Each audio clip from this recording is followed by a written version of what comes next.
안녕하십니까. 여러분과 함께 고령장애인을 위한 맞춤형 주택개조의 방법과 그 실천 사례에 대해 교육을 진행하게 된 안성준입니다. 저는 보건복지부 산하 공공기관인 한국장애인개발원 유디환경팀에서 팀장을 맡고 있습니다. 저희 원에서는 2009년부터 서울시와 함께 서울시 저소득장애인 주거편의 지원 사업을 수행하면서 2019년까지 11년 동안 약 1,300가구의 주거를 개보수하였고, 올해도 180가구의 장애인 주거 개보수 사업을 현재 수행하고 있습니다. 이번 시간에 크게 세 가지 카테고리를 기준으로 진행할 예정입니다. 첫 번째는 우리가 공부하게 될 주거 내에서 거주하는 사용자에 대한 이해 부분입니다. 실제 주거 내에서 거주하는 당사자의 행동 특성, 생활 방식에 대한 대비 등 기본적인 이해를 시작으로, 두 번째 내용은 고령자에 대한 생애 주기를 고려한 계획을 어떠한 방식으로 진행해야 하는지 각 공간별 중요한 항목을 중심으로 살펴보도록 하겠습니다. 마지막 세 번째 내용은 주거 공간별 계획 수립 부분입니다.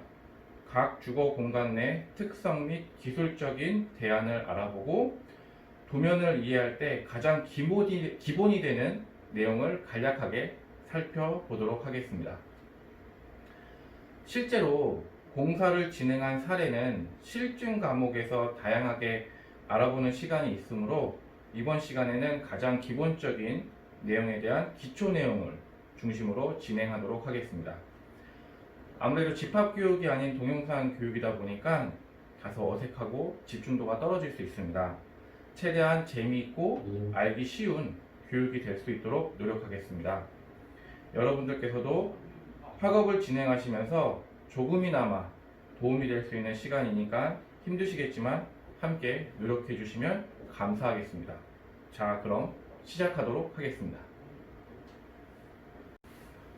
고령장애인 맞춤형 주거환경 개선에 대한 이해 부분입니다. 여러분들께서는 유용한 것, 필요한 것, 기본적인 것을 구분하실 수 있으신가요? 유용한 것은 사전적 의미를 살펴보면 능력을 증대시켜주고 생산성을 증대시켜주고 힘을 강화시켜주는 것을 말합니다.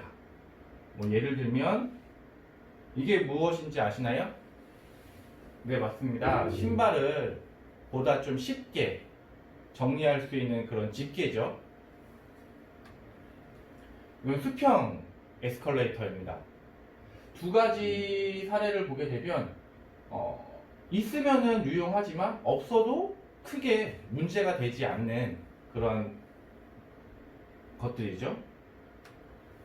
그럼 필요한 것은 무엇일까요? 사전적 의미를 살펴보면 대체가 불가능하고 고려가 불가능하고 대응이 불가능한 것을 얘기합니다. 사례를 한번 보게 되면 화장실이죠. 과거에 석기시대, 원시시대 같은 경우에는 화장실이 굳이 필요 없었지만 지금 우리가 살고 있는 현대사회는 다르죠. 화장실은 꼭 필요한 그런 부분이겠죠. 밥은 어떨까요? 밥도 마찬가지죠. 그러면 기본적인 것은 무엇일까요? 앞에서 말씀드린 두 가지 유용한 것을 모두 다 초월해가지고 가장 우선적으로 대상이 될 수 있는 것을 얘기합니다. 그것은 바로 화장실이죠. 화장실이 가장 지금 현대사회에서 가장 기본적인 항목이 됩니다. 근데 그 가장 기본적인 화장실에서도 차별적 요인이 우리 사회에 아직 많이 존재하고 있습니다. 이 그림을 보시면 어떤 생각이 드시나요? 제가 여러분들과 지금 같이 함께 시간을 하고 있지만 공무원분들이라든가 건축사분들을 교육할 때도 제가 이 이미지를 항상 보여드리고 교육을 시작을 해요. 보이지 않지만 보이지 않는 저런 장벽들, 차별의 선들이 우리 사회는 아직까지 많이 존재하고 있습니다. 가장 아래쪽에 있는 휠체어 사용하시는 분들이라든가 유모차 이용하시는 분들, 다음 단계로 아이들이라든가 지팡이를 이용하시는 분들, 그 다음 단계가 고령이신 분들이라든가 일시적 장애를 갖고 계신 분들, 그 다음에 가장 위에가 비장애인 분들이죠. 우리 사회는 아직까지 이렇게 보이지 않는 장벽들이 존재를 하고 있습니다. 이번 교육을 통해서 그 장벽을 어떻게 허물어야 되는지에 대해서 여러분들께서 주거라는 공간 내에서 조금이라도 좀 이해하시고 좀 깊이 고민하실 수 있는 시간이었으면 좋겠습니다. 그거에 대한 간략한 영상인데요. 한번 보고 진행하겠습니다.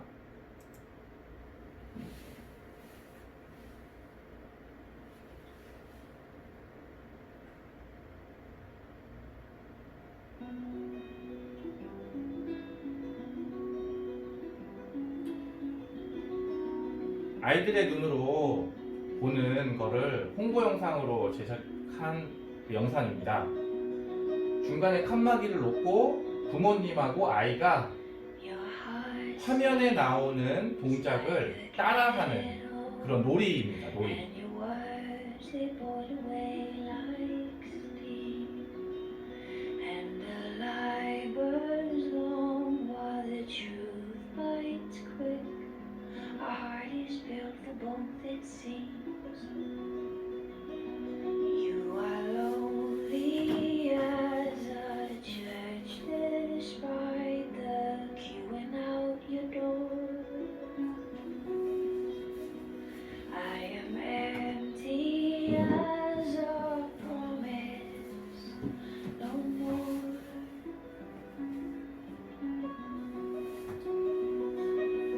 장애인분이 앞에 나오니까 아이는 그 동작을 쫓아하는데 부모님들은 어찌할 바를 몰라 하는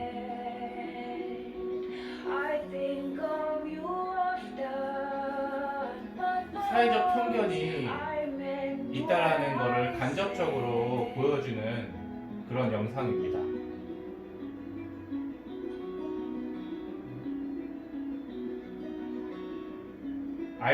아이들의 눈으로 보게 되면 저러한 편견이 보이지 않는다, 다르지 않다 라는 걸 이제 보여주는 그런 영상이 되겠습니다. 여러분 다시 한번 이걸 보시면은 느껴지시나요? 내가 갖고 있는 사회적 편견이 있는지 없는지? 작지만 이번 주거와 관련되어진 교육을 통해서 여러분들의 생각이 이렇게 변화될 수 있다라고 하면 작지만 큰 의미가 있는 교육이 아닐까 싶습니다. 주거는 가장 기초적인 공간입니다. 주거에서조차 차별을 받게 된다고 하면 결코 사회의 구성원의 한 사람으로서 발 디딜 수가 없지요.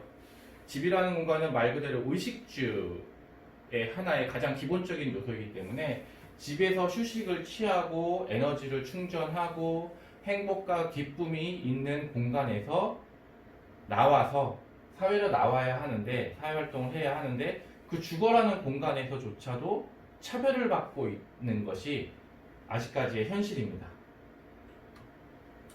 따라서 가장 기본적인 것부터 사회적 약속이 필요합니다. 그곳은 바로 집이죠. 주거에서부터 사회적 약속이 반드시 필요합니다. 자, 앞에서 말씀드린 것처럼 이번 시간은 사용자의 행동 특성, 생애 주기를 고려한 계획, 공간별 개조를 위한 기술적 대안, 그 다음에 도면 분석의 기본으로 시작을 하도록 하겠습니다. 첫 번째, 사용자의 행동 특성입니다. 아무래도 이게 고령장애인과 관련되어진 과목이다 보니까 우리나라의 장애인이 얼마나 있는지에 대한 그런 기본적인 지식은 좀 알고 지나갔으면 좋을 것 같아서요. 통계청 2020년도 4월 기준의 통계청 자료를 살펴보게 되면 2019년도에 현재 등록장애인 수는 261만 8,918명입니다. 2019년 기준이죠. 1988년도부터 이제 등록장애인과 관련되어진 국가통계죠. 국가통계를 시범사업으로 88년도에 진행하고 89년도부터 공식통계로 인정을 받고 지금까지 쭉 진행되어 왔습니다.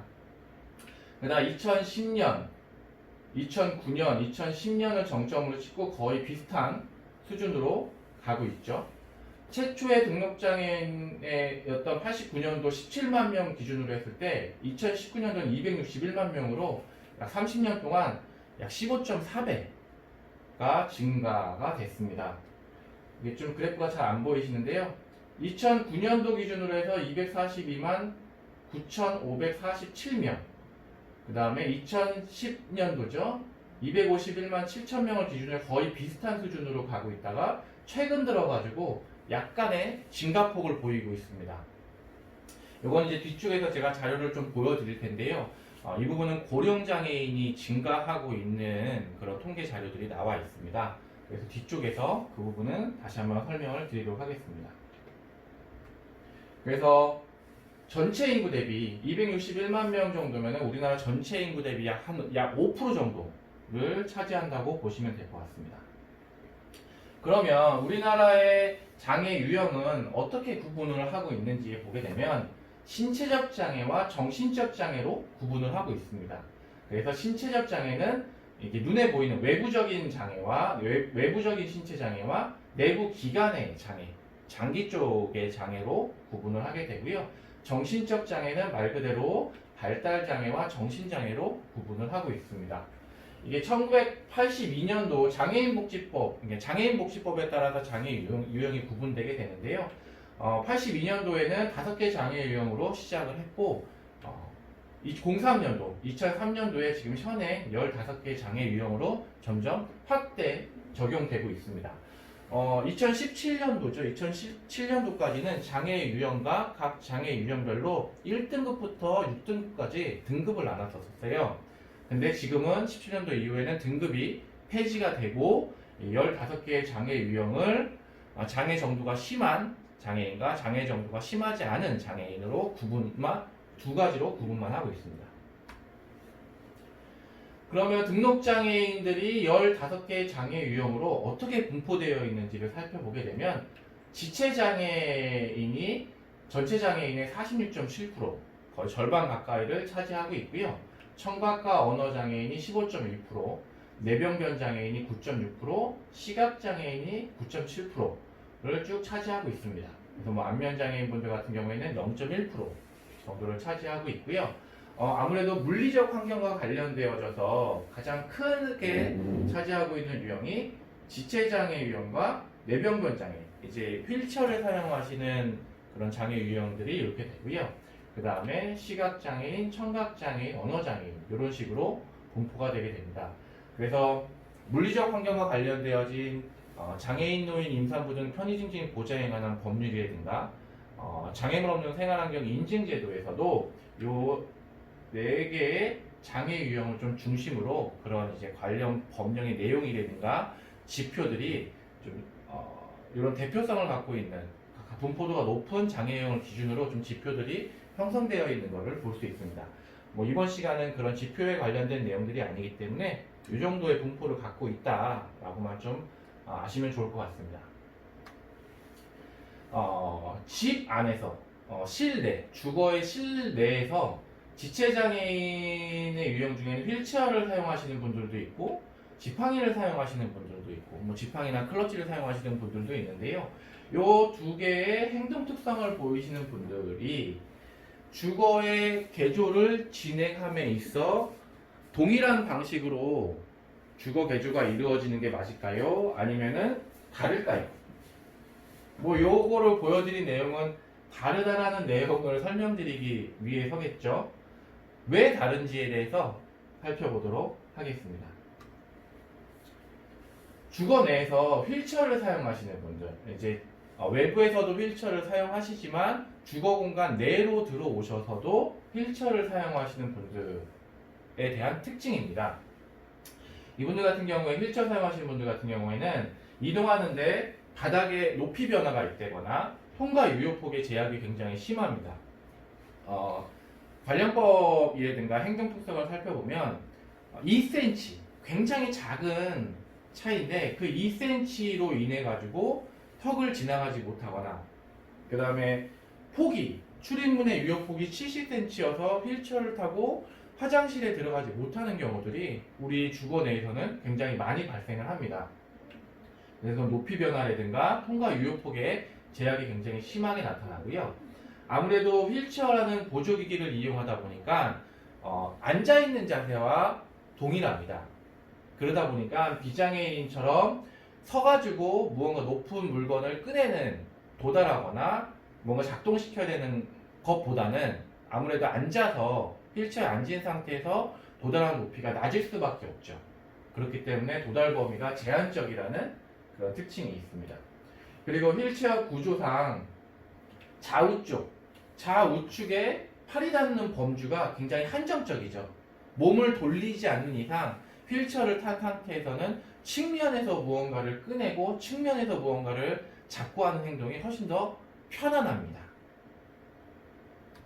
휠체어라는 기본적인 원리를 살펴보게 되면은 휠체어의 폭이 전반적으로 국제적으로나 국내에서 사용되는 전체적인 휠체어가 550, 그러니까 55cm에서 60cm를 넘지 않는 그 정도의 폭을 갖고 있습니다. 이 휠체어 바퀴와 바퀴 사이의 그 간격을요. 그러니까 이거는 특수 제작하는 휠체어를 제외한다고 하면은 60cm가 넘지 않는다고 보시면 돼요. 그래서 60cm의 휠체어에 양쪽에 바퀴를 굴리기 위해 수동 휠체어 기준으로 바퀴를 굴리기 위해 손으로 굴리는 그 폭을 양쪽 5cm씩 해가지고 70cm의 폭을 필요로 합니다. 그런데 70cm의 출입문 폭을 갖고 있는 문을 지나게 되면 수동 휠체어를 굴리는 양쪽 손이 문 프레임에 닿아가지고 까질 수가 있잖아요. 다칠 수가 있기 때문에 양쪽의 여유폭을 5cm씩을 더 줍니다. 그래서 총 80cm의 유효폭이 있으면 수동 휠체어를 사용하시는 분들 같은 경우에는 불편 없이 이용할 수 있는 그런 폭이 확보가 됩니다. 이런 폭들은 주거 내에서는 방문이라든가 현관문, 가장 불편한 곳이 이제 화장실. 기본적으로 일반적인 방의 출입문보다 화장실 출입문이 굉장히 유효폭이 좁게 나오는 경우들이 많이 있어요. 그래서 그런 폭에서 제약을 많이 받게 되고요. 그 다음에 휠체어를 타고 90도 회전을 할 때 발끝선을 기준으로 휠체어를 탄 모습을 옆면에서 보게 되면은 이 발끝선이 신체에서 가장 멀리 나와 있습니다. 그래서 이 발끝선을 기준으로 90도를 회전할 때는 바닥 면적이 1.4에 1.4의 활동 공간을 필요로 합니다. 180도 회전 같은 경우에는 1.4에 1.7. 그리고 앞에서 말씀드린 것처럼 휠체어에서 앉은 상태에서는 보시면 발판과 무릎 공간이 항상 비어 있어야 합니다. 그래야지만 가까이 접근을 해서 뭔가 액션을 취할 수가 있거든요. 여러분들께서도 지금 강의실에서 들으실 수 있거나 책상에 앉으셔서 들으실 수 있으실 텐데요. 책상에 앉아가지고 필기를 하시면서 이 영상을 보실 수 있는 이유가 책상의 하부 공간이 비어있기 때문에 그렇습니다. 만약에 하부 공간이 막혀있다라고 생각하시면 굉장히 어중충한 자세로 책상을 이용하게 됩니다. 휠체어를 사용하시는 분들은 항상 그러한 행동 특성이 나타나기 때문에 발판과 무릎이 들어갈 수 있는 하부 공간의 확보가 굉장히 중요합니다. 이거는 주거 내에서는 보통 세면대라든가 아니면은 가족 구성원들이라든가 집의 소유 형태에 따라 달라지긴 하지만 이제 개수대, 세면대가 싱크대 같은 경우가 이런 부분들을 이제 하부 공간과 관련돼서 굉장히 좀 밀접한 관계를 갖고 있는 그런 항목이라고 보시면 됩니다. 다음은 보행 보조기를 사용하시는 분, 쉽게 얘기해서 지팡이를 사용하시거나 클러치를 사용하시는 분들입니다. 이분들 같은 경우에는 단독으로 보행하시는 경우에는 한쪽 지팡이를 이용하시는 경우에는 70cm의 폭을 필요로 하고요. 양쪽 지팡이를 이용하실 경우에는 90cm의 폭을 필요로 합니다. 아까 휠체어 사용하시는 분들 같은 경우에는 폭이 80cm, 여유폭까지 80cm였는데 양쪽 지팡이를 클러치를 이용하시는 분들은 그 폭보다 조금 더 크지요. 단독 보행인 경우에는 이런데 만약에 옆에서 누군가가 보조를 해줘야 되는 그런 상황이다 라고 하면 인체 치수 기준으로 했을 때 성인의 어깨폭은 60cm 정도의 폭으로 정도로 폭이라고 볼 수 있습니다. 그래서 한쪽 지팡이 사용하시는 분들 같은 경우에는 1m 30의 폭이 필요로 하고요. 양쪽 지팡이 사용하시는 분들 같은 경우는 1m 50의 유효폭을 필요로 합니다. 그럼 가만히 생각해 보세요. 휠체어를 사용하시는 분도 보조가 필요하시는 경우도 있어요. 그럴 경우에 휠체어 사용하시는 분 휠체어 사용하시는 분과 옆에서 누군가 보조를 해주시는 분이 함께 이동하는 공간과 지팡이를 사용하시는 분이 옆에서 보조를 받아서 이동할 때 어떤 행동 특성을 보이시는 분이 더 유효폭을 많이 필요로 할까요? 네, 지팡이나 클러치 사용하시는 분이 훨씬 더 큰 유효폭을 필요로 해요. 왜 그러냐면 지팡이 사용하시는 분들 같은 경우에는 보조 보행을 할 때 옆에서 보조 보행을 하는데요. 휠체어 사용하시는 분들 같은 경우에는 휠체어 뒤에서 밀으면서 휠체어를 밀면서 보조를 하기 때문에 폭이 휠체어가 더 좁아도 괜찮습니다. 이런 차이점이 있고요. 주거 내에서 자식 생활하시는 분들도 계세요. 자식 생활하시는 분들은 외부에서는 실외에서는 휠체어를 사용하시다가 주거 내로 들어오셔서는 휠체어를 사용하지 않고 바닥에 앉은 상태로 생활을 하시는 그런 분들을 얘기를 합니다. 이분들 같은 경우에는 뭐 주거 내에서 자식 생활하시는 게 뭐 주거 공간이 좁아서 그럴 수도 있고, 그 다음에 앉아서 생활하시는 게 뭐 편해서 이용하시는 분들도 있고, 주거 공간의 특징이 뭐 단차들이 많이 발생을 해서 어쩔 수 없게 부득이하게 자식 생활 하시는 분들도 계십니다. 이런 분들 같은 경우에는 휠체어에서 실내로 바닥으로 내려올 수 있는 그 완충 공간에 대한 부분을 좀 신경을 많이 쓰셔야 해요. 그래서 이렇게 의자를 포켓 형태로 만들어서 휠체어에서 한 번에 내려오는 게 아니고 중간에 나눠서 내려올 수 있게 한다거나 하는 이런 요인들이 필요로 합니다. 근데 이제 아무래도 우리나라 같은 경우에는 온돌 문화, 좌식 문화가 좀 많이 발달하다 보니까 바닥 난방을 해야 돼서 이렇게 재료 분리대 구간에 단차가 부득이하게 발생하는 경우들이 많이 있습니다. 그래서 그런 부분들을 어떻게 개선할지에 대한 부분의 고민도 필요로 합니다. 다음은 이제 와상 생활하시는 분들인데요. 와상 생활하시는 분들 같은 경우는 특징이 이 목 뒤쪽에 척추를 다치셔가지고 손상된 척추 아래쪽으로는 신체를 움직이지 못하시는 분들, 그 다음에 뭐 생활이 몸이 약하셔가지고 뭐 움직이기 어려우신 분들도 여기에 포함이 되고요. 그래서 일상적으로 하루 종일 침대에 누워서 생활을 하셔야 하는 분들을 얘기를 합니다.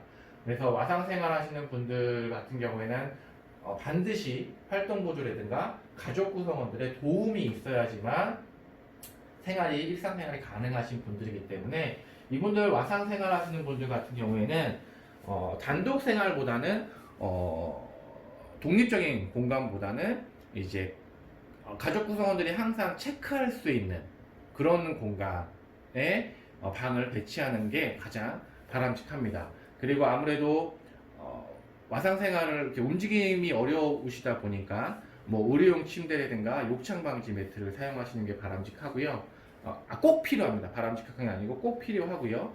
그 다음에 생활하는 거주 공간의 온도라든가 습도에 대한 조절이 매우 중요합니다. 그리고 쾌적한 환경을 조성해 주는 거에 포커스를 잡으시는 게 가장 중요하고요. 이제 기타 장애에서 좀 정신장애 쪽이죠. 정신장애나 아니면 발달장애 쪽과 관련돼서는 특별히 주거 내에서 행동하는 부분에 제약은 크게 없어요. 단 이제 아무래도 정신적 장애를 갖고 있기 때문에 안전과 관련되어진 부분들의 주의를 요하면 좀 가장 바람직합니다. 특히 아이가 그 당사자인 경우에는 뭐 깨질 만한 물건들이라든가 그 다음에 화장실의 벽 부착형 도기 형태들이라든가 그런 것들이 견고하게 붙거나 보다 안전하게 설치될 수 있도록 바닥 고정형이라든가 아니면 안전 쿠션이라든가 이런 부분들을 설치해서 안전성을 도모하는 게 가장 바람직하다고 보시면 될 것 같습니다. 다음은 생애 주기를 고려한 계획 부분입니다. 요 통계 자료는 통계청의 자료인데요. 지금 현재 2020년도 기준으로 봤을 때 65세 이상의 고령자 인구가 요 빨간색 그래프인데 15.7%를 차지를 하고 있습니다. 점점 증가하고 있죠. 2060년도에는 40.1%, 전체 인구의 40%가 65세 이상의 고령자를 예상을 하고 있습니다. 그래서 현재 2019년도 기준으로 봤을 때는 15.7%는 우리나라 전체 인구 대비했을 때 65세 이상 인구는 전체 대비했을 때 15.7%를 차지하고 있어서 굉장히 많이 증가를 하고 있어요. 그래서 이 증가 추세에 걸맞게 우리도 준비를 해야 하는데요. 유엔에서는 전체 인구 대비 65세 이상 인구가 7%, 14%, 20%가 넘을 때 각각 고령화, 고령, 초고령 사회라고 정의를 하고 있습니다. 근데 중요한 건 일본 같은 경우에 초고령 사회 굉장히 고령화가 심하다는 건 다들 아실 거예요. 그래서 일본 같은 경우에는 2006년도에 벌써 초고령 사회에 진입을 했고요. 우리나라 같은 경우에는 2018년도에 14.01%로 2018년도에 고령 사회에 진입을 했습니다. 근데 중요한 건 이 몇 년도에 고령, 초고령 이렇게 단계가 넘어갔다라고 이게 중요한 게 아니고 각각의 몇 년 만에 이 단계가 넘어갔냐가 더 중요해요. 1번은 빠르다고 했지만 첫 번째 단계가 24년, 고령화에서 고령으로 넘어간 게 24년 걸렸고요. 두 번째 단계가 12년. 미국 같은 경우에는 첫 번째 단계가 72년, 두 번째 단계가 2030년도까지 해서 16년 예상하고 있습니다. 우리나라는 첫 번째 단계가 2018년도까지 해서 18년 걸렸고요. 두 번째 단계가 2026년에 초고령 사회로 진입할 거로 예상해서 8년을 예상을 하고 있어요. 근데 2018년도 기준, 2026년도 기준이기 때문에 8년인 거잖아요. 올해는 2020년도입니다. 2020년도이기 때문에 2년을 빼야겠죠? 앞으로 6년. 올해도 이제 2달밖에 안 남았기 때문에 이제 5년 남았습니다. 그래서 그만큼 준비할 시간이 굉장히 촉박해요. 고령 사회에 대한 대비가 반드시 필요로 하고요. 여기 앞에서 말씀드린 건 플러스 알파로 등록장애인들 중에서 65세 이상의 고령장애인의 분포입니다. 보시면 이 빨간색으로 된 게 이제 0세부터 등록장애인 중에 0세부터 64세, 그 다음에 파란색이 65세 이상의 등록장애인 분포를 나눈 거예요. 그래서 0세부터 64세의 비율이 2019년도 기준으로 보면은 51.74%예요. 근데 65세 이상의 고령장애인은 48.26%. 굉장히 많은 숫자죠. 거의 절반 가까이가 65세 이상의 고령장애인이라고 판단됩니다. 그래서 저희 등록장애인 분포도를 보게 되면 뒤쪽으로 점점 증가했을 때 261만 5천 명이었잖아요. 약간 증가했던 게 이게 고령장애인의 증가 추세 때문에 그래요. 07년도 기준부터 해가지고 지속적으로 증가하는 걸 볼 수 있습니다. 대신에 64세 미만의 등록장애인은 점진적으로 점점 줄고 있어요. 이제 내년이나 내후년쯤 되면 이게 역전이 될 걸로 예상을 합니다. 그래서 고령장애인에 대한 준비가 그냥 일반 비장애인의 고령화도 준비해야 하지만 고령장애인에 대한 준비도 반드시 필요로 해요. 근데 이 고령장애인 분들 중에서는 특별히 사건 사고가 없어도 등록장애인으로 등록이 가능합니다. 왜 그럴까요?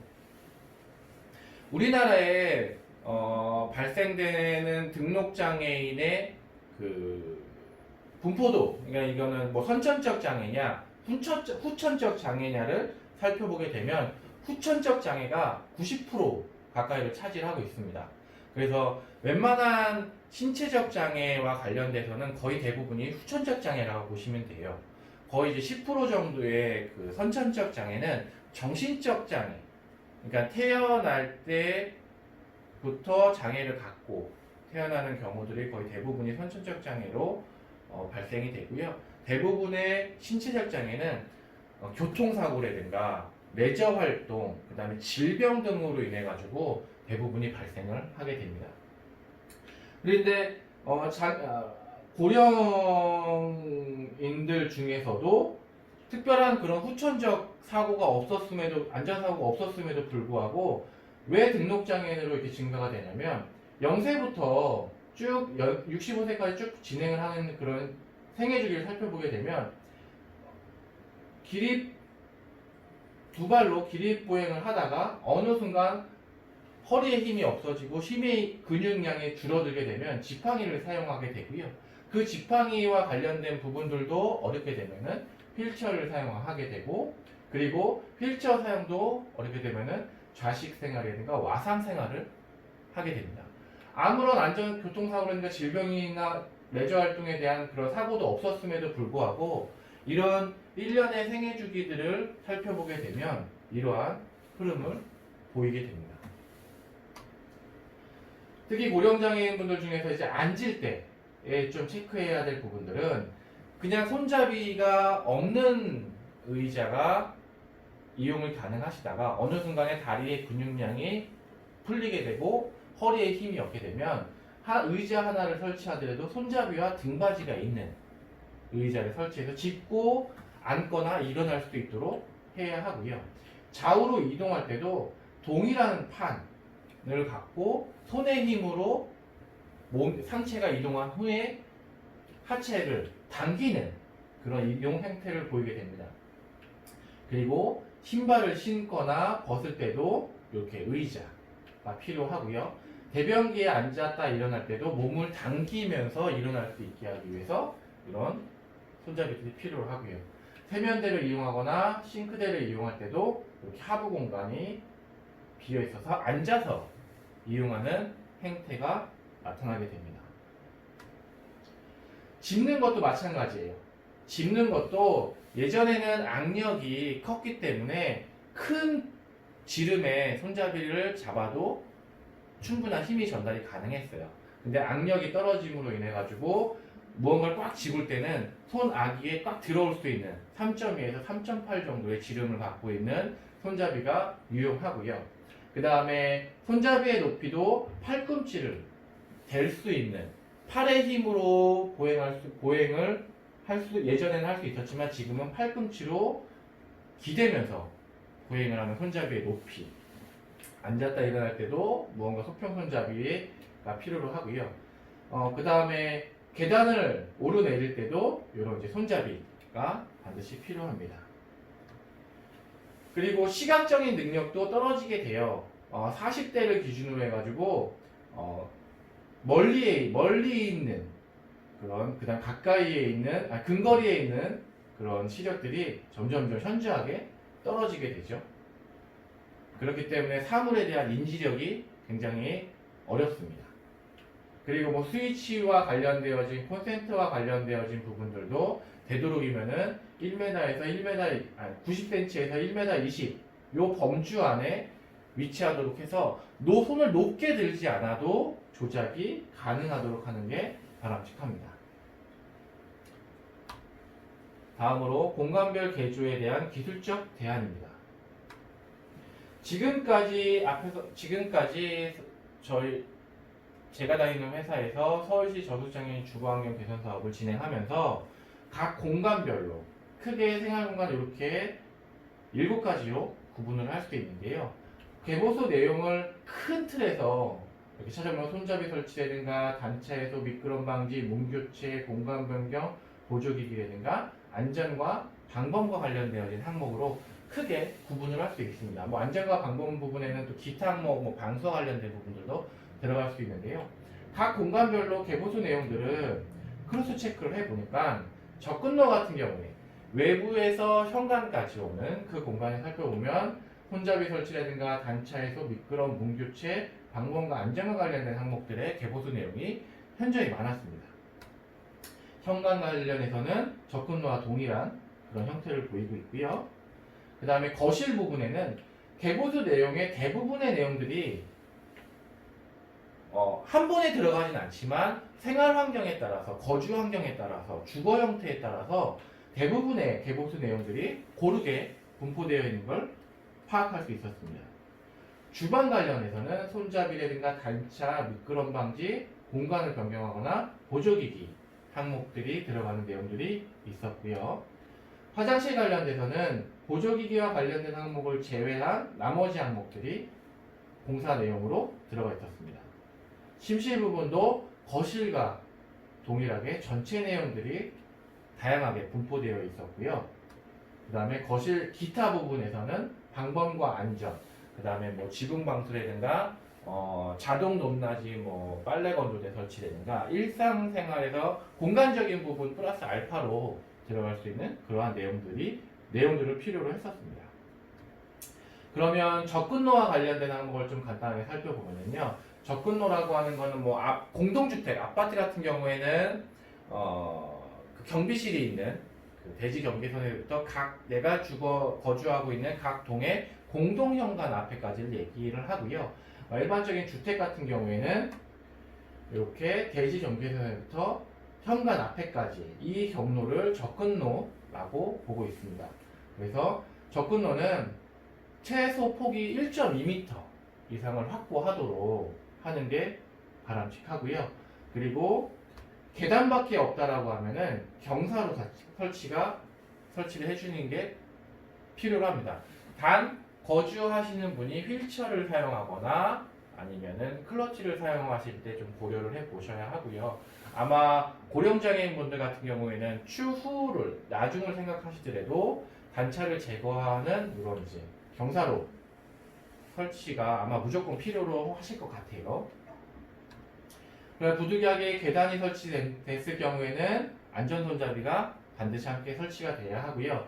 유효폭이 1.2m를 확보하기 어려운 환경일 수도 있어요. 왜냐면 우리나라 같은 경우에는 특히 수도권 같은 경우에는 굉장히 집이 조밀조밀하게 붙어있기 때문에 폭을 확보할 수 없고 부득이하게 휠체어를 거주하시는 분이 계시다고 하면 벽면 쪽에 이런 킥플레이트 형태들을 설치를 해가지고 손이라든가 팔꿈치가 닿더라도 쓸리지 않도록 안전사고가 발생하지 않도록 이러한 이제 킥플레이트를 설치하시는 게 바람직하고요. 단차 해소와 관련돼서는 배수구들을 이용해가지고 단차를 해소하는 방법들이 사용이 됩니다. 뭐 현관 기준에서 외부에 빗물 유입 때문에 단차를 만드는 경우에는 이런 트렌치들을 이용을 해가지고 단차를 맞춰주는 그런 사례들이 많이 있어요. 아무래도 현관 부분의 단차를 만드는 거는 외부에 비가 오거나 눈이 왔을 때 그 빗물이 실내로 유입되는 걸 막기 위해서 아파트 같은 경우에도 한두 단의 단차를 설치하고 뭐 일반 오피스 같은 경우에도 단차를 만드는 이유가 그런 빗물 유입이 가장 궁극적인 이유인데요. 이런 해외 선진 사례들, 뭐 일본 이런 나라 같은 경우에는 비가 안 오고 눈이 안 오는 게 아니잖아요. 우리보다 일본 같은 경우에는 태풍도 훨씬 많이 오기 때문에 비가 와도 일본이 훨씬 더 많이 올 거예요. 그럼에도 불구하고 그런 선진국에서는 단차를 제거하는 방법을 이런 트렌치를 이용을 합니다. 이런 배수구들을 이용해서 단차를 해소하는 방법으로 이용을 하고 있어요. 그래서 국내에서 저희가 서울시 주거 사업을 하면서도 이런 배수구 설치를 통해 가지고 단차를 제거해 주고요. 그 다음에 주거 내로 들어오게 되면 물을 사용하는 공간이 어디 있을까요? 네, 맞습니다. 화장실이죠. 화장실에도 이러한 트렌치를 이용해서 단차를 맞춰주고 있습니다. 다음은 방금까지 현관 밖이었고요. 이제 현관 내부로 들어와서는 기본적으로 이런 고령자분들 같은 경우에 앞에서 말씀드린 신발을 신을 때 잠깐 앉아서 신고 벗을 수 있도록 하는 이런 이제 공간들이 필요한데 이렇게 이미지처럼 넓은 공간에 현관도 있지만 좁은 공간도 있어요. 그럴 경우에는 이런 고정형 의자가 아닌 접이식 의자로 이 공간을 대신을 할 수 있겠죠. 요즘에 접이식 의자들이 굉장히 많이 나와서 많이 판매를 하고 있기 때문에 크게 문제가 되진 않습니다. 그래서 이런 의자를 놓고 이용하시면 좋고요. 그 다음에 반드시 이런 손잡이들도 함께 수직 손잡이든 L형 손잡이든 함께 설치를 해서 앉았다 일어날 때 몸을 당기고 그 다음에 앉을 때도 안정감 있게 앉을 수 있게 해주셔야 하고요. 신체의 흔들림도 막아줄 수 있어요. 그래서 이런 접이식 의자는 앞에서 말씀드린 것처럼 외부에서 장애인분들 중에서도 휠체어를 사용하시다가 실내에 좌식 생활을 하시는 분들도 함께 이용할 수 있는 그런 요소라고 보시면 됩니다. 그리고 실내에서도 휠체어를 이용하시는 분들 같은 경우에는 이렇게 재료 분리대에 경사로를 설치해서 단차를 제거해 주시면 좋고요. 경사로 설치 방법은 뭐 주거의 소유 형태에 따라서 영구적으로 하는 형태도 있고 가변형 경사로를 설치해서 단차를 제거하시는 그런 방법들도 있습니다. 거실 공간이에요. 거실 공간은 말 그대로 각 실로 연결하는 공간이죠. 각 실로 연결하는 복도의 개념이라고 보시면 될 것 같습니다. 그래서 각 실로 이동하기 위해서 필요할 때는 벽면에 안전손잡이를 설치를 하는 게 바람직합니다. 이렇게 필요시 안전손잡이를 설치하는 게 바람직하고요.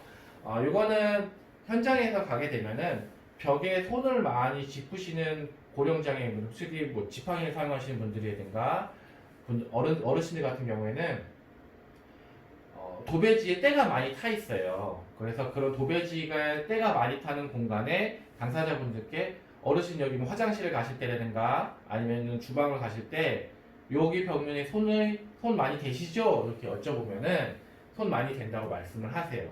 그래서 행동특성을 이렇게 관찰을 하면은 항상 이동하시는 그 특징들이 명확하시기 때문에 항상 벽에다가 손을 대시면 그 벽면에 도배를 새로 하고 그 위치에 당사자분의 키라든가 팔의 높이들을 고려해서 이렇게 손잡이를 설치하시면 굉장히 유용하게 적은 비용으로 유용하게 사용할 수 있는 공간을 만들어 드릴 수 있습니다. 그리고 소규모 임대 아파트라든가 소규모 아파트 같은 경우에 거실 공간이면서 침실인데 이거를 실을 주방과 분리하기 위해서 중간에 이렇게 미닫이문을 설치를 하는 경우들이 많이 있어요. 근데 이게 시공상의 편의를 위해서 바닥면에 슬라브 미장 마감, 난방 배관 깔고 위에 미장 마감을 다 한 후에 위에 미닫이문을 갖다 이렇게 얹혀 놓다 보니까 요 프레임 자체가 단차로 발생되는 경우들이 굉장히 많이 있습니다. 그래서 이런 경우들은 바닥면을 커팅을 해서 요 프레임을 매립 설치하는 방법도 있고요. 그리고 안 되는 경우도 있어요. 어려운 경우도. 그건 왜 그러냐면은 도면상에 요 슬라브 두께가 어느 정도 여유가 있으면 상관이 없는데 우리나라 아까 말씀드린 온돌 배관이 난방 배관이 아래쪽에 깔려 있어요. 그래서 요 프레임의 두께만큼을 커팅해내기가 불가능한 경우들이 있습니다. 그런 경우들은 잘못 커팅을 이렇게 하시게 되면은 난방 배관이 터지겠죠. 그리고 문제가 커지기 때문에 이렇게 아무렇게나 이렇게 커팅을 해서 들어가시면 안 돼요. 그럴 경우에는 문 자체를 상부 레일형으로 교체를 하시거나 요즘에는 삼연동 도어라고 해가지고 밑에 프레임이 굉장히 1cm 미만으로 나오는 그런 미닫이 문들이 있습니다. 그래서 그런 문으로 교체를 해 주셔야 해요. 그리고 계단이 있는 경우에 안전손잡이를 설치하는 거와 플러스 고령자분들 같은 경우에는 시력에 대한 부분들도 현저히 떨어지기 때문에 계단을 이용하실 때 계단의 디딤판과 첼면을 명확하게 인지하시기가 어려울 수가 있어요. 그래서 첼면과 디딤판 요 경계 부분에 이런 램프를 설치해서 계단의 시인성을 인지성을 확실히 높여드리는 게 바람직합니다. 그런데 처음에 집을 지을 때부터 이렇게 매립 설치를 하면은 좋은데 새로 이사 가거나 아니면은 중간에 내가 살고 있는 집에 계단이 있는 경우에 고쳐야 한다고 하면은 요즘에는 워낙 좋은 제품들이 많이 나와 있어요. 센서형으로 해가지고 부착 형체로 되어 있는 그런 센서 등들도 많이 있습니다. 그래서 그런 등들을 중간중간에 계단에 부착해 주시는 것도 굉장히 유용하게 사용될 수 있습니다. 침실 같은 경우에서 앞에서 말씀드린 것처럼 뭐 휠체어를 사용하시는 분들이라든가 고령자분들을 위해서 90에서 1m 20 범주 안에 들어올 수 있도록 해놓은 게 각종 스위치가 들어올 수 있도록 하는 게 가장 좋고요. 휠체어의 높이는 바닥에서 45cm 정도 범주에 와요. 40에서 45cm 정도의 범주에 오게 되는데 침대의 높이도 이 휠체어 바닥의 높이와 비슷한 높이로 구성을 하는 게 좋습니다. 그리고 침대와 침대 사이의 간격, 그러니까 휠체어가 통과할 수 있는 유효폭은 1.2m 정도를 확보하셔야지만 그래도 90도 조금씩 이동할 수 있는 그런 폭들을 확보할 수 있습니다. 다음은 주방인데요. 주방 부분에서는 휠체어 사용하시는 분들도 마찬가지고 고령자분들도 마찬가지예요. 가장 많이 사용하시는 게 개수대 부분과 가열대 부분이거든요. 두 개 중에 선택해서 하부 공간을 두 군데를 다 하부 공간을 확보하면 더 바람직하겠지만 두 군데 중에 한 군데를 반드시 선택해야 돼. 한 군데만 할 수 있다. 그러면 반드시 개수대는 하부 공간을 반드시 확보하셔야 합니다. 더 좋은 거는 전체적으로 다 이제 해외 사례이긴 한데요. 전체적으로도 확보하는 게 가장 바람직해요. 근데 우리나라에서는 이렇게 전체를 다 확보하는 게 현실적으로 불가능합니다. 왜냐면 가열대 같은 경우에는 인덕션을 이용해서 하면 되는데 이런 개수대 같은 경우에는 우리나라 특성상 개수볼이 하부 공간으로 많이 도출되어 있고요. 배수구 자체의 트랩이 항상 중간에 나와 있기 때문에 이런 식으로 깔끔한 형태의 하부 공간은 좀 확보가 어려워요. 그래서 크게 이렇게 두 가지, 제가 말씀드린 이런 이제 개수볼의 하부 배수구를 말씀을 드린 건데요. 이렇게 두 가지 형태로 진행을 하시는 게 바람직합니다. 개방형, 제가 명칭을 지은 거긴 한데, 개방형 싱크대하고 내부 공간 확보형으로 구분을 할 수 있어요.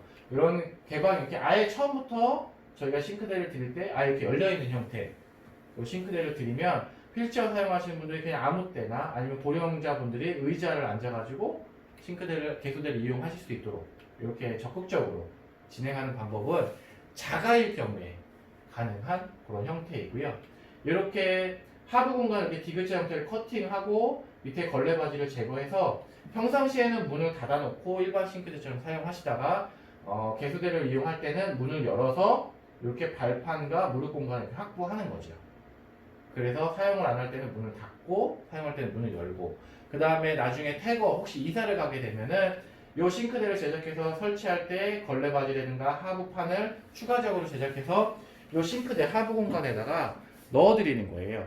그래서 나중에 퇴거하실 때 원상복귀를 쉽게 하시고 퇴거하실 수도 있도록 이렇게 배치를 해드리면 됩니다. 화장실입니다. 화장실 같은 경우는 주의하셔야 할 게 이런 통과 유효폭이라든가 휠체어 회전 공간, 안전 손잡이와 관련된 항목들인데요. 왜 이런 부분들이 왜 필요하는지에 대해 살펴보면 지금 우리가 공부하고 있는 공간은 주거 공간에 한정되어 있어요. 주거 공간에 한정되어 있다라는 얘기는 화장실을 이용하는 당사자의 행동 특성이 동일하다라는 거예요. 그 동일한데 이런 측면 접근하는 행동 특성을 보이는지 45도 접근의 행동 특성을 보이는지 아니면 전면 접근해서 배면으로 이용하는지 아니면 전면으로 접근해서 벽기를 끌어안고 이용하는지의 행동 특성에 맞춰서 공간을 확보하시면 됩니다. 그렇지 않고 공공의 영역이라고 하면 이러한 모든 행동 특성들을 보이는 이용자분들이 다 이용할 수 있게 화장실이 굉장히 커야 돼요. 그런데 우리가 배우는 주거 공간에서는 이러한 대표적인 행동 특성 중에 한 군데에 내가 이용할 수 있는 방법대로만 화장실을 고쳐드리면 되겠죠. 이거는 이제 단독으로 이용하시는 경우에 해당이 되는 특징이고요. 단독으로 이용하기가 어려워서 누군가가 활동보조라든가 가족 구성원들이 도움을 받아서 화장실을 이용하는 특성을 갖고 있는 주거 같은 경우에는 좀 더 넓은 이렇게 휠체어를 타고 들어가서 당사자분을 변기에 이렇게 옮겨 앉는 행동까지, 액션까지 보일 수 있도록 하는 그런 공간적인 부분들도 함께 고민을 하셔야 합니다. 그래서 이거는 이제 주거와 관련되어진 법적 규정은 아니고요. 장애인 노인 임산부등 편의증진 보장에 관한 법률에서는 그런 공공의 영역에서 사용하는 화장실은 최소 1.6에 2.0 이상의 유효 활동 공간이 유효폭이 확보되어진 화장실을 설치하도록 규정을 하고 있습니다. 그래서 단독으로 이용하는 경우에는 정면이라든가 측면에 대한 그런 공간들만 확보하면 되지만 앞에서 보여드렸던 누군가 활동 보조의 보조를 받아서 화장실을 이용한다라고 하면은 좀 더 큰 화장실의 사이즈를 필요로 합니다. 근데 내가 사용하고 있는 아니면 내가 무언가 고쳐야 하는 화장실, 주거내 화장실의 사이즈가 한정되어 있잖아요. 더 넓힐 수가 없는 그런 화장실 공간이에요. 그런 공간이라고 하면은 어떻게 해야 할까요?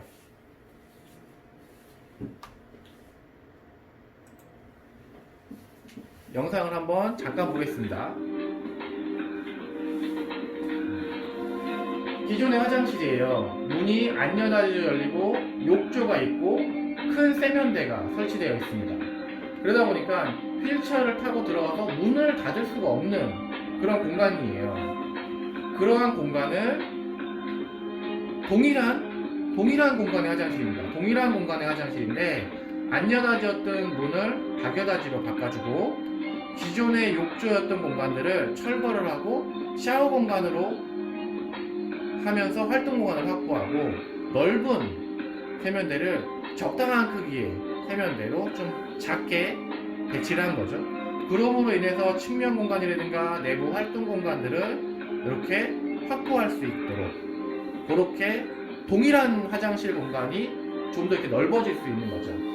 그래서 저희가 주거 사업을 하면서도 기존에 사용하는 욕조들은 대부분 철거를 권장을 많이 해요. 철거를 하고 활동 공간을 확보하는 활동 공간을 확보해서 화장실을 이용할 수 있도록 그렇게 진행을 하고 있습니다. 단차와 관련된 부분이죠. 화장실은 아무래도 안에서 물을 사용하는 공간이기 때문에 물이 거실로 넘치면 안 돼요. 그래서 2cm 이상의 단차를 항상 두고 설치를 하는데요. 저희가 아까 밖에서 말씀드렸던 것처럼 외부 공간에 단차 제거했던 방법처럼 화장실 내도 이 화장실 폭만큼 이런 트렌치를, 이건 저희가 직접 시공을 했던 그런 주거의 사례인데요.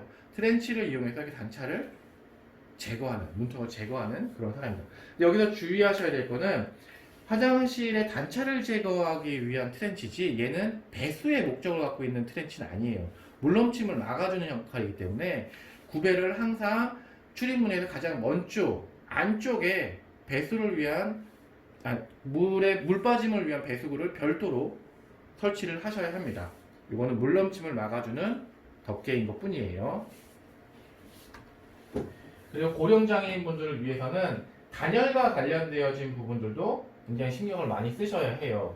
아무래도 고령이다 보니까 온도차에 굉장히 민감하기 때문에 그런 심장마비라든가 그런 부분들이 올 수 있어요. 그래서 전반적인 화장실 개조가 이루어진다고 하면은 바닥에 난방배관을 같이, 온수에 대한 난방배관을 같이 깔아주면 굉장히 효율적인 공간 활용이 가능합니다. 그 다음에 난방이 들어오기 때문에 바닥면의 물기들도 굉장히 빨리 건조가 되죠.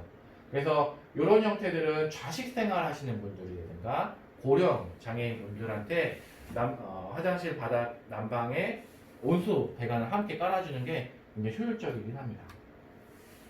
그 다음에 세면대와 관련돼서는 앞에서 말씀드린 항상 이렇게 하부 공간이 열려 있어야 하고요. 뭐 비장애인 분이 사용하는 방법, 고령자분들이 사용하는 방법, 휠체어 사용하시는 분이 사용하는 방법들을 보게 되면은 하부 공간이 고령자분들과 휠체어 사용하시는 분들이 거의 비슷한 깊이를 갖고 있습니다. 그리고 샤워 공간에서도 옷을 탈의할 수 있는 공간이 필요해요. 그래서 샤워 공간에 이런 접이식 의자들을 함께 비치하시면 보다 편하게 옷을 벗고 입으실 수 있고 샤워 후에 물기를 쉽게 닦으실 수 있도록. 그 다음에 주의하셔야 될 거는 샤워를 하실 때 안전 손잡이가 반드시 필요합니다. 그리고 또 하나는 이제 높낮이 조절. 높이가 최소한 높낮이 조절형 샤워 거리라든가 샤워 거리를 위쪽 하나, 아래쪽 하나 이렇게 구분해서 설치를 하시는 게 바람직합니다. 도면 분석의 기본입니다. 이거는 이제 도면과 관련되어진 사례를 설명드리는 게 아니고 가장 공사에 들어가기 전에 가장 기본적으로 여러분들께서 체크하면은 좋을 만한 내용들을 좀 간략하게 정리를 했는데요. 뭐 단차 제거는 반드시 필요하고요. 이동 보조나 신체를 지지할 수 있는 손잡이, 그 다음에 얘네들을 활용할 수 있는 방법들이 중요하고요.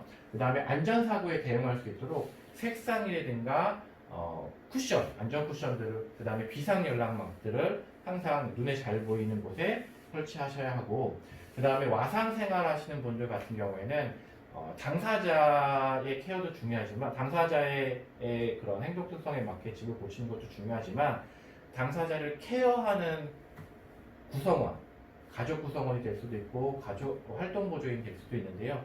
와상 생활하시는 분들 그 케어와 관련되어진 그런 용품들이라든가 설비들에 대한 부분들도 고민이 필요합니다.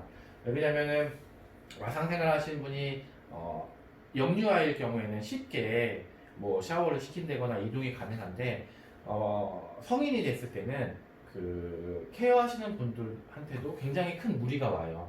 그래서 뭐 이동 보조기기라든가 아니면 튜브용 욕조라든가 그런 보조기기들을 이용해서 보다 쉽게 케어가 가능할 수 있도록 하는 그런 고민들도 필요합니다. 도면 같은 경우를 보게 되면은 기본적으로 단차는 2cm 이하를 기준으로 하고 있어요. 관련 법에서도 마찬가지고요. 그래서 2cm까지는 단차로 보지 않는데 2cm도 걸려 넘어지거나 어려워하는 가정들도 있습니다. 그런 가정들 같은 경우에는 주거들 같은 경우에는 이렇게 목깎이 형태라고 해서 이렇게 삼각형으로 2cm도 단차를 제거할 수 있도록 이렇게 목깎이 형태로 경사로를 설치하는 경우들도 있고요. 그 다음에 이런 선들의 끝선들을 바닥 마감선들이라고 해요. 그 다음에 치수를 기준으로 해가지고 이렇게 해서 표기하는 거는 이제 밀리미터 단위로 표기를 합니다. 도면에서는 밀리미터 단위로 표기를 해요. 그래서 20 이하라고 표기한 거는 2cm, 20mm이기 때문에 2cm를 얘기를 하고요. 그 다음에 기울기와 관련돼서는 1m, 1의 높이 차이가 있으면은 수평으로 뻗는 요 길이가 18m를 가야 됩니다. 그래서 1m에 1cm의 단차가 있으면 18cm의 수평면을 연장을 한 다음에 이 면을 타선으로 이은 요 경사 기울기를 18분의 1이라고 표현해요. 요 경사가 1cm 단차일 때 18cm의 수평면으로 가서 요 기울기의 경사도를 18분의 1이라고 표현을 합니다. 그래서 18분의 1은 퍼센트로 따지면은 5.56%. 도면에는 퍼센트로 표기를 많이 해요. 5.56%고 각도로는 3.18도. 12분의 1 같은 경우에는 8.33%에 4.78도. 그 다음에 8분의 1은 12.5%에 7.13도. 이런 식으로 표기를 합니다. 그리고 모든 치수, 고령장애, 장애인과 관련되어서 도면에 표기되는 우리가 표기하고 확인해야 하는 치수는 요 마감선을 기준으로 항상 체크를 하셔야 해요. 출입문 같은 경우에는 도면에 표기되는 치수들은 일반적인 도면에 표기되는 치수는 이런 중심선 기준, 구조체의 중심선을 기준으로 표기가 됩니다. 요 중심선의 기준이 90cm, 900의 치수로 표기가 된다라고 하면은 요 구조체의 벽면이 먹는 로스, 마감재가 먹는 로스들을 다 빼고 나면은 900mm의 유효폭을 갖고 있는 폭이라 할지라도 실제로 우리 눈으로 보이는 마감면의 치수는 700mm, 70cm가 채 되지 않아요. 그렇기 때문에 여러분들은 제가 여기서 말씀드렸던 모든 치수의 기준들은 우리 눈에 보이는 실제로 이용 가능한 마감 치수를 유효폭을 순수 유효폭을 기준으로 얘기를 합니다. 그걸 보통 건축 용어로는 안목 치수라고 하죠. 그 기준으로 여러분들은 항상 유효폭이라든가 치수들을 체크를 하셔야 해요. 그래서 휠체어를 사용하는 통과 유효폭을 기준으로 하면은 80cm를 기본으로 하고 있고요. 그 다음에 보다 쉽게 통과하기 위해서는 90cm의 유효폭을 필요로 하고요. 휠체어 사용하시는 분들하고 비장애인분이 서로 교행할 때는 1.2m의 유효폭을 필요로 하고요. 서로 상호 교행할 경우에는 1.5m의 유효폭을 필요로 합니다. 그리고 휠체어 간의 교행을 할 때는 1.8m 이상의 유효폭이 확보돼야만 통과가 가능한 그런 폭들이 나오게 됩니다. 그래서 이러한 치수 폭들을 좀 유의하셔가지고 뭐 출입문이라든가 거실, 그 다음에 뭐 발코니 출입문이라든가 이런 부분들에 좀 활용하시면 유용할 것 같습니다.